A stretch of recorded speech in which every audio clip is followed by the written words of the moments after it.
আসসালামু আলাইকুম। কেমন আছেন সবাই? আশা করি অনেক ভালো আছেন। গ্রাক এনজিও থেকে আপনারা কিভাবে স্বল্প মেয়াদে, দীর্ঘমেয়াদে, মাসিক, সাপ্তাহিক ঋণ গ্রহণ করতে পারবেন, এই বিষয়টা আজকে আপনাদেরকে দেখাবো। গ্রাক বাংলাদেশের একটা সুনামধন্য প্রতিষ্ঠান এবং একটি ডিজিটাল মাইক্রো ফিন্যান্স প্রতিষ্ঠান।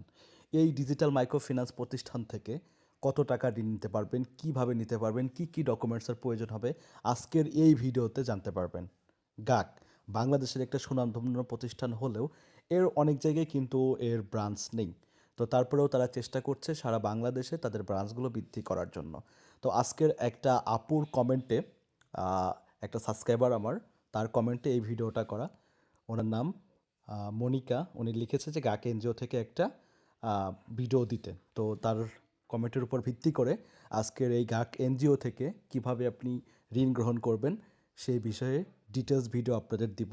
তো আপনারা যদি নিকটস্থ কোনো এনজিও শাখা থেকে থাকে, আপনার যদি মনে হয় যে সেখান থেকে আপনি ঋণ গ্রহণ করবেন, বাট সেখানকার নিয়মাগুলো আপনি জানেন না, তো অবশ্যই আমাদেরকে কমেন্টসে অবগত করবেন, যাতে আমরা ওই এনজিওর যে ঋণ সেক্টরে যে প্রসেসিংগুলো সেটা আমি আপনাদেরকে জানাতে পারি।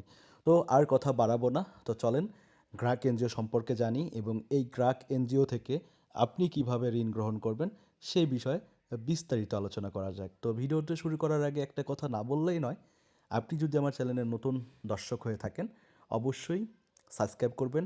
আর এই ভিডিওটি যদি আপনার ভালো লেগে থাকে অবশ্যই ভিডিওটি ফেসবুকে শেয়ার করে দেবেন এবং একটি কমেন্টস করে যাবেন। ভিডিওটি লাইক দিয়ে সাবস্ক্রাইব করে আমাদের সাথেই থাকবেন, কারণ আপনার একটা সাবস্ক্রাইবে আমাদের পরবর্তী ভিডিও করার অনুপ্রেরণা যোগায়। তো চলেন, তো প্রথমে আমরা যে বিষয়গুলো দেখব, প্রথম বিষয়টা হচ্ছে গ্রাহক কী কী ঋণ দিয়ে থাকে। একটা প্রতিষ্ঠান শুধু কিন্তু একটা ঋণের উপরেই অবগত থাকে না, তারা বিভিন্ন ঋণ প্রোভাইড করে, সাপ্তাহিক, মাসিক। তো যদি আমরা একটু নিচের দিকে আসি, এখানে আমরা দেখতে পাচ্ছি যে ঋণ সেবা প্রথমে হচ্ছে এই যে দেখতে পাচ্ছি যে জাগরণ জাগরণ ঋণে তারা কি রেখেছে, এখানে রেখেছে তারা সাপ্তাহিক একটা ঋণ রেখেছে, দেখতে পেরেছেন? এটা কিন্তু সাপ্তাহিক একটা ঋণ তারা এখানে রেখেছে। তারপরে আছে অগ্রসর। অগ্রসরে তারা রেখেছে সাপ্তাহিক এবং মাসিক কিস্তি দুইটাই। আপনি যদি জাগরণ ঋণ গ্রহণ করতে চান সেক্ষেত্রে আপনি সাপ্তাহিক ঋণ পাবেন, আর যদি আপনি অগ্রসর ঋণ গ্রহণ করতে চান তাহলে আপনি এবং মাসিক এবং সাপ্তাহিক দুইটাই পেয়ে যাবেন। তো নিচে আর একটা দেখতে পাচ্ছি আমরা, সেটা হচ্ছে আহ, বুদিয়াদ। ওরা একটা বুনিয়াদ একটা ঋণ, এটা সাপ্তাহিক কিস্তি, বুনিয়াদ। এই বুনিয়াদ ঋণেও আপনি, এখানে একটা বিষয় হচ্ছে যেহেতু জাগরণ ঋণের মধ্যে তারা একটা সাপ্তাহিক ঋণ রেখেছে, তারপরও আর একটা সেক্টর রেখেছে। এই সেক্টরগুলো রাখার বিষয়টা আপনাদের খুলে দেই। এক এক সেক্টরে এক একগুলো নিয়ম থাকে। কিছু সেক্টরে থাকে যে জামানতবিহীন, কিছু সেক্টরে থাকে যে জামানত দিয়ে, ঠিক আছে? তো এই বিষয়গুলো তারা উল্লেখ করে দেয়। তো এখানে হচ্ছে বুনিয়াদ যে ঋণটা, এটা হচ্ছে সাপ্তাহিক কিস্তি। আর উপরে যেটা আমরা দেখে এসেছি এটা, এটা হচ্ছে আপনার সাপ্তাহিক কিস্তি, জাগরণ সাপ্তাহিক। আর যদি আপনি অগ্রসর ঋণ গ্রহণ করতে চান তো সেক্ষেত্রে মাসিক এবং সাপ্তাহিক দুইটা হিসাবে নিতে পারবেন। এখন তারা আর একটা বিষয়, সঞ্চয় সেবার হিসাব তারা এখানে লিখে দিয়েছে।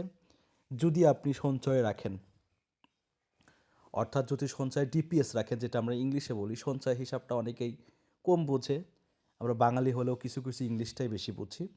তো এইখানে যেটা বলা হয়েছে যে মাসিক মুনাফাভিত্তিক মেয়াদি সঞ্চয়, এখানে একটা বিষয় তারা বলে দিয়েছে, দেখেন আপনাদেরকে আমি দেখাচ্ছি যে প্রতি মাসে 1,00,000 টাকায় 1,000 টাকা মুনাফা দিবে।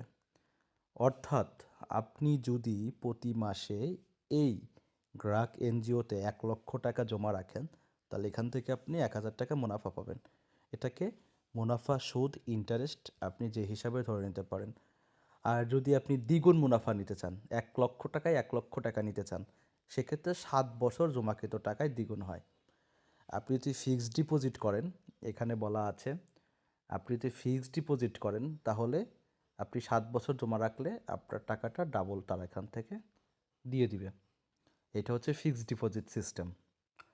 তো যাই হোক, আমরা যেহেতু ঋণ নিয়ে কথা বলছি, আমরা সঞ্চয় হিসাবের দিকে যাব না। তো ঋণের বিষয়টা আমি ক্লিয়ার করে দিই। আপনি যদি এখান থেকে 1,00,000 টাকা ঋণ গ্রহণ করতে চান সেক্ষেত্রে 13.5 থেকে 14.5% পর্যন্ত আপনাকে সুদ দিতে হবে। অর্থাৎ আপনি যদি 1,00,000 টাকা ঋণ গ্রহণ করতে চান, অর্থাৎ 13,500 টাকা থেকে 14,500 টাকা পর্যন্ত সুদের টাকা আপনাকে দিতে হবে। আর এটা কিন্তু একবারে দিতে হবে না। আপনি যদি সাপ্তাহিক কিস্তি নেন, তাহলে সাপ্তাহিক কিস্তির সাথে যে টাকাটা আসবে তার সাথে আপনার সুদটা একসাথে এন্ট্রি থাকবে। যদি মাসিক নেন, তাহলে মাসিক কিস্তির উপর আপনার সুদটা সেখানে এন্ট্রি থাকবে। এই বিষয়গুলো লক্ষ্য রাখবেন। আসলে সুদ হিসাবটা ধরা হয়ে যাচ্ছে একবারে, কিন্তু এটা ভেঙে ভেঙে আপনার প্রতি কিস্তির উপর সুদ হিসাবটা ফেলানো হয়ে থাকে। সেই ক্ষেত্রে আপনি প্রতি কিস্তির সাথে সাথে আপনার সুদের টাকাটাও পরিশোধ হয়ে যাবে। এটা হচ্ছে নিয়ম। এখন বিষয় হচ্ছে যে যদি গ্রাহক এনজিওর কোনো কর্তৃপক্ষের সাথে আপনি কথা বলতে চান এই মুহূর্তে, যে আপনি চাচ্ছেন যে আপনি যদি জানতে চাচ্ছেন যে আপনার এলাকায় কোথায় গ্রাহক এনজিও রয়েছে, বা আপনার উপজেলায় কোথায় রয়েছে, বা আপনার থানার মধ্যে কোথায় রয়েছে, তাহলে আমরা এই যে ওপরে যে একটি নাম্বার দেখতে পাচ্ছি, নাম্বারটা আমি বলে দিচ্ছি। উপরে যে একটি নাম্বার আমরা দেখতে পাচ্ছি, দেখেন এই যে একদম উপরে ফন্টে যে 01733366699, অর্থাৎ 017 333 666 এবং 999। সো এই নাম্বারে আপনি যোগাযোগ করতে পারেন এবং যোগাযোগ করে ফোনে তাদের সাথে কথা বলতে পারেন। তো যদি তাদের সাথে কথা বলেন, আপনি এই বিষয়টা নিয়ে আরও ভালো জানতে পারবেন। যদি আপনাকে লোন দেওয়া হবে কি না আপনার বিষয়ে জিজ্ঞেস করবে তারা, আপনি বলবেন। তো বিশেষ করে আপনি যদি আপনার এলাকার গ্রাহক এনজিও শাখা খুঁজে না পান, তো এই নাম্বারে ফোন দিয়ে ওদেরকে লোকেশন বলে দিবেন যে আপনি অমুক থানা থেকে বলেছেন, বা অমুক ইউনিয়ন থেকে বলেছেন, বা অমুক উপজেলা থেকে বলেছেন। তাহলে ওরা কিন্তু আপনাকে এক্স্যাক্ট ঠিকানাটি দিয়ে দিবে যে আপনি কোথায় গেলে, বা আপনার আশেপাশে কোথায় গ্রাহক এনজিও রয়েছে সেখানে আপনার সাথে বলে দিবে। ঠিক আছে? তো এই হচ্ছে মোটামুটি ভিডিও। তো গ্রাহক এনজিও নিয়ে যদি আরও কোনো প্রশ্ন আপনাদের থেকে থাকে, আর ডকুমেন্টসের ব্যাপারটা আপনাদেরকে বলি। ডকুমেন্টসের ব্যাপারটা আসলে যখন আপনি যেই এনজিওতে যাবেন, ওই এনজিওতে যাওয়ার পরে ওখানে যে কর্মরত ম্যানেজার থাকবে, ওই ম্যানেজারের কাছে যখন আপনি যাবেন, যখন আপনার ঋণটা পাস হয়ে যাবে, আপনার ঋণটা আপনার নামে হয়ে যাবে, তখন ওই ম্যানেজার বা ওই যে কর্তৃপক্ষ বা এনজিও শাখার যে কর্মচারীগুলো থাকে, ওনারাই আপনাকে বলে দেবে কী কী ডকুমেন্টস লাগবে। এখন একটু বেশি ডকুমেন্টস লাগে, আগে এত ডকুমেন্টস লাগতো না। এখন যেমন আপনার ব্যাংক স্টেটমেন্ট চাওয়া হয়, যদি আপনার সাথে সুদের ভালো সম্পর্ক থেকে থাকে, তো ব্যাংক স্টেটমেন্টের প্রয়োজন হবে না। এবং ব্ল্যাঙ্ক চেক ওরা রাখে, ব্ল্যাঙ্ক চেক রাখে। আপনার এনআইডি কার্ডের ফটোকপি রাখবে, এবং আপনার অবশ্যই বিবাহিত হতে হবে, এবং আপনার অবশ্যই কিছু জামানত রাখতে হবে। আর এখানে কিছু জামিনদারেরও প্রয়োজন হয়, একজন জামিনদার প্রয়োজন হয় যে আপনার অনুপস্থিতিতে আপনার টাকাগুলো কে পরিশোধ করতে পারে। তো এই স্বাভাবিক এই বিষয়গুলো আপনাকে ওরা খুব ভালোভাবে ওরা আপনাকে আরও জানিয়ে দিবে। ঠিক আছে? যখন আপনার নামে ঋণটা পাস হয়ে যাবে। তো মোটামুটি এই ছিল ভিডিও। যদি ভিডিওটি ভালো লেগে থাকে, তো অবশ্যই আমার চ্যানেলটি সাবস্ক্রাইব করবেন। আর ভিডিওটি যাতে অন্য কারো উপকারে আসে, সেক্ষেত্রে ভিডিওটি অবশ্যই ফেসবুকে, ইনস্টাগ্রামে শেয়ার করে দেবেন। তো ভালো থাকবেন সবাই। আর আপনার যদি আরও কোনো প্রশ্ন থেকে থাকে, এই ডিসক্রিপশনে আমার ফেসবুক লিঙ্ক থাকবে। আপনি চাইলে ফেসবুকে আমাকে ফলো দিয়ে আমাকে মেসেজ করতে পারেন। আমরা প্রত্যেকটা মেসেজ দেখি এবং পড়ি এবং উত্তর দেওয়ার চেষ্টা করি। আপনি চাইলে আমাদের ফেসবুকের সাথে সংযুক্ত থাকতে পারেন। তো ধন্যবাদ, ভালো থাকবেন। আল্লাহ হাফেজ।